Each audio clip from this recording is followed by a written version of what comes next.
Thank you, viewers, for staying with us. You are viewing GMT. Good morning, Tobago. I'm your host, Natalie Sealy-Richardson, and sitting next to me is Mr. Ajay Alleyne, no stranger to the media. He's always representing former youth parliamentarian and youth assemblyman. Good morning, Ajay, and welcome. Good morning, Ms. Natalie, and good morning to Tobago. We are talking about primary school plenary. What is this initiative about, and how long has it been ongoing? Okay, so this is the second edition of the primary plenary. It was started last year by Presiding Officer Abby Taylor, and the intention was to bring down and have the younger person have access to the house. We know people see the legislature as this big building that looks like a courthouse, and we want to begin to break that and allow persons to access it to learn what governance looks like beyond the political view. Or beyond hearing from because it is so much more than the politics. Way more than the politics. So you just introduce them into governance and have them debate like a politician, be an assemblyman for the day, eat like an assemblyman for the day, and just like an assemblyman for the day as well.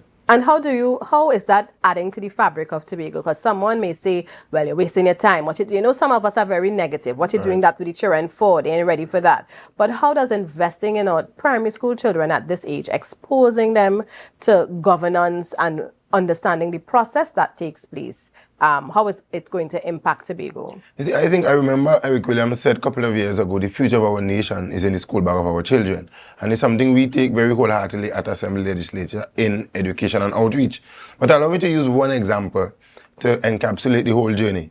So we had a young lady last year whose first interaction with us was at the primary plenary caravan. So we go around to all the schools. Right. And unfortunately, her school wasn't selected to be a part of the final or the first 21 schools last year. So when we did our secondary school tour, we met her in Scarborough as a first former. All right. Same energy, same enthusiasm for governance. To our great surprise, she was selected by Scarborough as a first former. Right. Debated it excellent at the house. And she got the opportunity to travel to the UK, a part of the study tour as well, first former as well. Right. And she's still heavily involved in governance. She still likes to debate. She still wants to understand how the decisions our politicians make would affect her. Our first former. Yes. And this is usually for 4th, 5th, and 6th formers.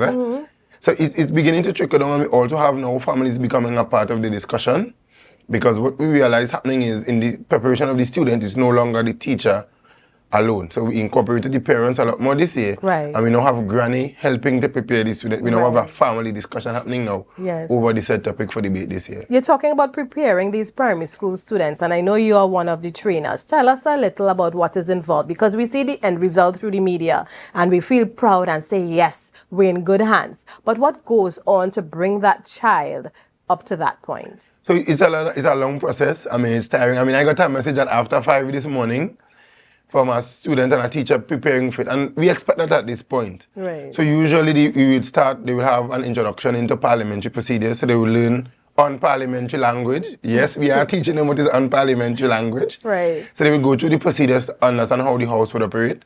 They would also spend some time with a subject matter expert to bring context, so they would understand that it's not just a show, quote unquote, or we go and see a nice fancy speech. Yes. But they would understand the context of it.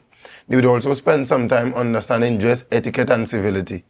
So they would understand why you dress a particular way, why sometimes it seems colonial in some circumstances and so on. So they would understand that as well. And then they'll spend some time doing debating techniques and public speaking.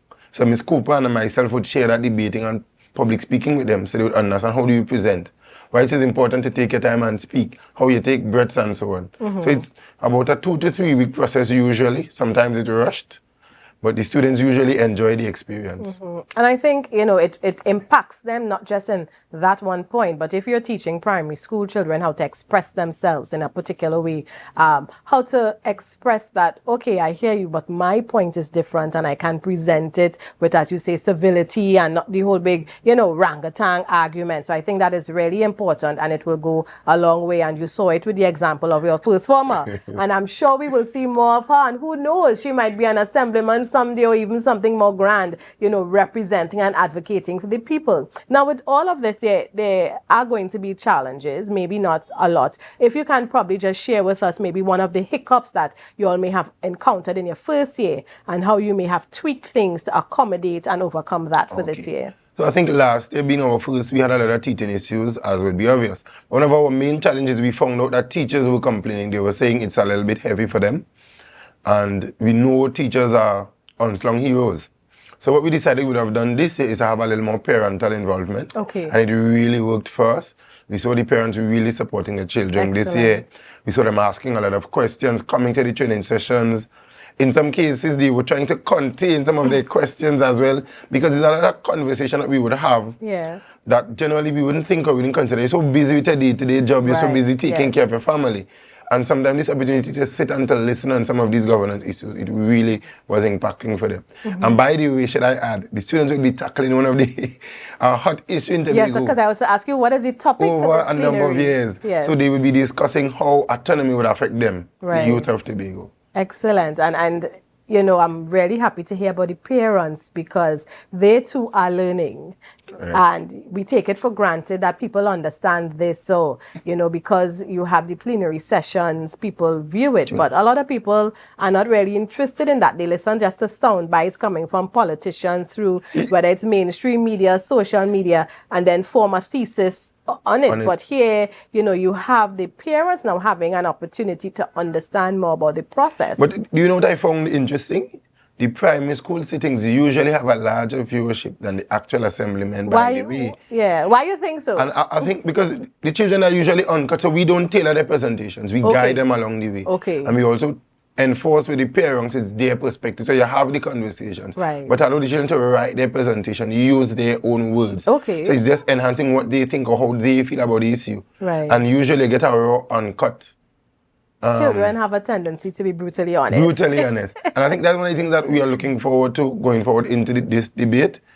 I mean, I have heard presentations from them. They want to find out what is transitionary, how it would work. We had someone asking the chief how he think Tobago would have been if we had never left the British, if we had remained a colony. And I'm like, wow, I didn't even think of something like that. You know, so it's really interesting so far. I've heard a number of excellent presentations yesterday while spending time with some of them. I mean, I'm just excited. I can't wait to hear their perspectives. I am almost suspicious that some of our sitting politicians may get a schooling possibly based on some of the presentations to come. When can the public now view this? And I know there's a public gallery, so maybe you have people can come in. So tell us when. So persons can come in. The debate is on Thursday at 10 a.m. up at Assembly Legislature. We also have an overflow in place, so you can come and also sit on the outside and be a part of the proceedings as well. Usually Tobago Updates usually brings these sittings live. Those who need to hear, usually Tobago Updates bring this live, so I'm not too sure what's going to be happening. They usually are very, very supportive. At Assembly Legislature, so we must thank the staff of Tobago Updates as well. So you can tune in there as well and share your comments and so on. Yes, so I just got wind that, yes, we are going to bring it live. So for those who cannot make it at the location, at Legislature, Tobago Updates Television, we have you covered. Primary plenary debate, that is next Thursday starting at 10 a.m. and we will definitely be bringing it to you live. Now, this is the second year. What happens? Now, I know it's an initiative of Miss Abby Taylor, and I know we have a history of when we change over hands leadership, some things get cut, and I would really not like for something that is taking form and you see the benefits just because it's not my idea and I am here now that I am going to get rid of it. So I'm hoping, you know, if powers have to change, that something like this is continued, even though you may tweak it a bit, bring your spin to it, but it really is there because at the end of the day, the children are benefiting. And we're talking about preparing our children to take their rightful place. Now, we're talking about debates, and there might be parents who, when they even hear that, do you have parents you have to convince, no, this is how this happens, allow your child to be part of the process? Not necessarily, no. And I mean, that was a great surprise us as a team because we thought you would have gotten some timidity, some parents would have been concerned. Miss Natalie, they threw their children 100% into the process. These parents are coming to almost all of the training sessions. I mean, at yesterday's session when we had them present, we had also asked some parents to leave, because the children were looking at their responses or trying to feed off of their parents as well. But they have been extremely supportive in this process. And interesting fact as well, So we all know about the Tobago Day debate, which was started by presiding officer Kelvin Charles. So this is just basically Ms. Taylor adding to the process and adding a spin to it and that's why I made the point, when powers change, the hands of power change, you may bring your spin to it and add to it, but not necessarily cut it. I think for too long, something may be working, but because it doesn't come from your camp, we just shut it down sometimes. So I really hope that this is something Tobago can continue seeing, that our children can benefit. And of course, we're talking about primary plenary, but it's not only primary school, you also have secondary school, right? We also have the secondary school, which is the Tobago Day debate. Right. I mean, that has been running for a number of years. Yes. I have been through that program as well. Right. So it's beginning to produce a number of star-studded persons being a part of the process. A number of them has gone on to represent Trinidad and Tobago nationally as well at youth conferences outside of the region. Excellent. And of course, we're grooming them at an earlier age so they are better able to take their place and hone their skills. Now, if someone is viewing and never heard about, primary school plenary, and they may not be a parent or even a child, but maybe a young person like yourself who may think they have that skill set to contribute to the training sessions, etc. Is there room to add persons who may be willing to volunteer? Of course, we know they will be vetted, etc. But if they have that interest, how can they reach out to someone? Yeah, so all they simply just contact us via our social media, that's Assembly Legislature on Facebook. So once you reach out there, our communication officer would walk you through the process. And we're also in the process of setting up an alumni association as well. Excellent. Suppose you have been through the system, you can come back, you can contribute. And it may not just necessarily be in debate prep.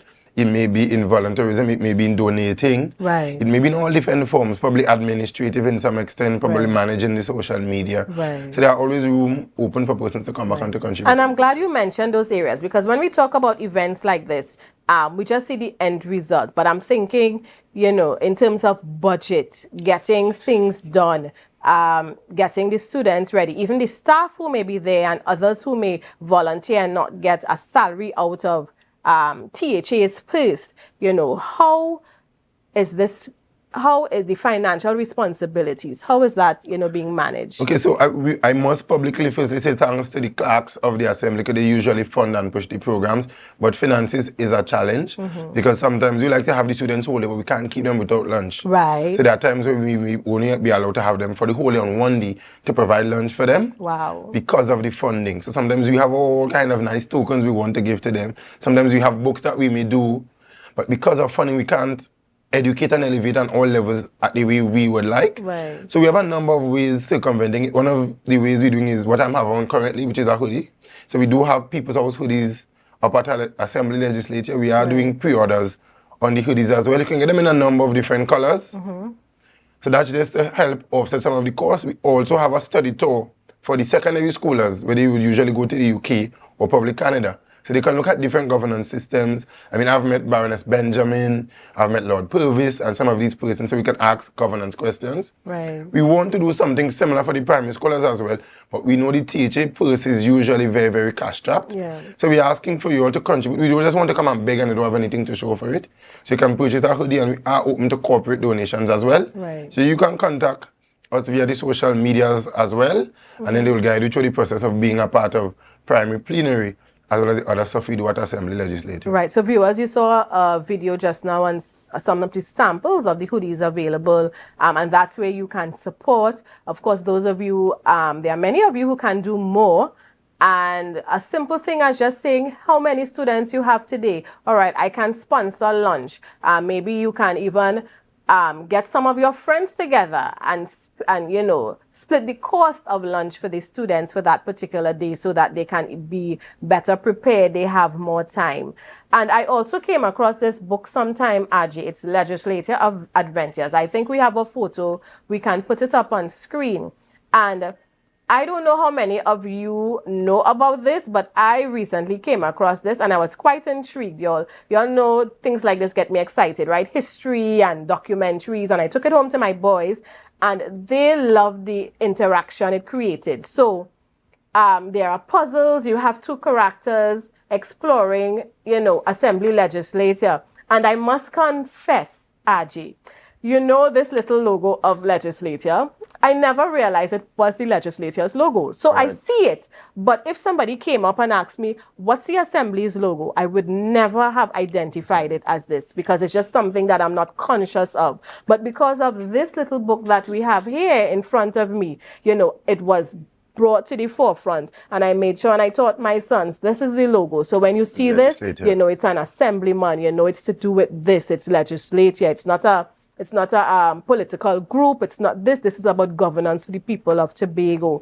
And I don't know how, and then there's a little color page with the assembly, the Tobago House of Assembly logo, the reason the colors are there, and just how we have the national flag and what it represents. And I wonder if these things are taught in school. So this is more Tobago-centric, but this is where we are. And yes, I never thought of the flag having meaning, the colors. And the words on the flag as well. Yes, so, you know, even as an adult, this little handout book, you know, I learned so much from it. And I don't know how it can be made available. Again, you're talking about people contributing, right? And I know if you have to produce something like this, there must be a cost to it. By the way, as well, that was produced in-house. There was an OJT station at Assembly Legislature. That's Mr. Teriel Rodriguez. Yes. So he did all of the cartooning and the graphics and so on. So this was completely 100% produced Tobagonian. Right. And I mean, persons could reach out as well to be a part of it, whether it be your sponsor page in the book or your ask for an ad. Yes. These are all conversations we could do. I know that it's currently being revised, so there are going to be a second edition published. Well, I am looking out for it. So Ajay is starting something here. So we have to make sure we see this new version. And we the people again, Tobago, you know, we like to wait for everything to come to us. This is something I think is important. It's such a simple way of sharing information, and not just for children. It's very child friendly. But as you know, I shared my own experience with my interaction, you know, and this last page has a fun fact sheet that talks about, you know, Tobago House of Assembly. You have a little fun fact about Mr. Robinson, you know, the term for office of a Tobago House of Assembly individual. So we know elections are held every 4 years, you know, things like that. So, and kudos to the young man who worked on the graphics and put it together in-house, and even the rest of the team that supported. So great things can be made available for us, but we have to support it. So it's not just primary plenary debate, but that's the hot topic, because let me tell you, if you missed last year, don't miss this year. Those children, they come out, you hear them express themselves, and you have the minority bench, and you have this bench, and they do it so respectfully. And you know what I like? At the end of it, they all come together. They are children. So it's not like, you know, I always say, when I think of us as adults, sometimes all hope is gone. But when I see the young ones, I am very hopeful of what my future can look like, because not all is bad. There's a lot of positives out there. And to see these young children, because, I mean, primary school age, you know, see them really develop this skill and articulate themselves and be able to rebut, you know, you have a debate. And allow me to add it. Yes. From interacting with these students, sometimes, I remember last year the chief said he wanted to hang up his jacket. Yes. I think I may have to do mine as well. Because they continue to show that level of interest. They continue to be very mannerly, very respectful. Yes. I mean, and they enjoy the experience. They ask some questions that sometimes as facilitators we think they wouldn't ask. Right. And then the eagerness for it, the eagerness to tap the desk. Yes. Sometimes to ask, so why? I remember one of the times something had happened, and we're going through some of the footage and teaching them how. And they used one of the terms that our assemblyman used that they weren't supposed to. Right. And we were like, they are watching. Right. So that is one of the things we need to be very, very keen on. Right, so adults, politicians, you all heard that, they are paying attention. And, you know, many of us, when you listen to the news, or, you know, you may have these strong opinions about political parties or this individual, and you express it in front of your children. You too, as the adult, have to be mindful, because you are teaching your child how to express, maybe not in a positive way. And again, it's okay to have your side, your color, whatever your viewpoint, calling out something because it is wrong. I'm not saying don't do that, but teach your children to do it in a respectful way, because you are training that child not just for your home, but to take their place in this society, in this world out there. And there's a certain way we need to do things while standing for your truth, while advocating for yourself. But you have to learn how to do it, because at the end of the day, you want to be heard, you know, and you think of you raising that child who will become a young adult in your home. You too want them to maintain respect. So if they see us behaving a particular way and they copy us, And they'll call us out. As they say, children are brutally honest. You know, sometimes I correct mine at home. And they'll say, but mommy, remember when so-and-so? And then I have to get quiet and apologize and say, yes, I dropped the ball. Don't drop the ball like me. And we have to have a whole different conversation because they are holding me accountable as well for what I say and for what I do. So, you know, Ajay, I just want you to encourage the people to come out and support. You know, the young people love to see when we come out. Yes, we can look at it on Tobago Updates television, but you coming out physically and sitting in that public gallery speaks volumes, you know, when they see the faces, not just granny and auntie, but strangers who just came to support them. So encourage us. So the debate happens on Thursday coming at 10 a.m., Assembly Legislature. I mean, I don't want to tell you, don't come and you miss something good. I'm saying, come, see it for yourself. The in-house experience is totally different to what you can view through a screen. The children, they really look forward to your hugs, your greetings, your conversation.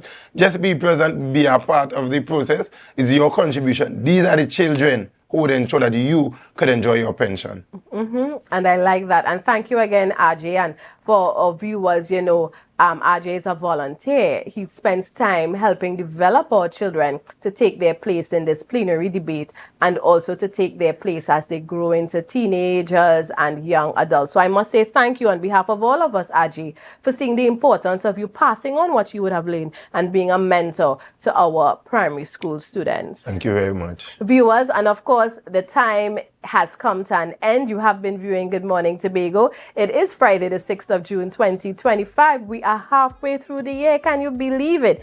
And as usual, I know the weekend begins for most of us today. Remember, you are your brother's keeper. And let us be safe and have a wonderful weekend until we see again.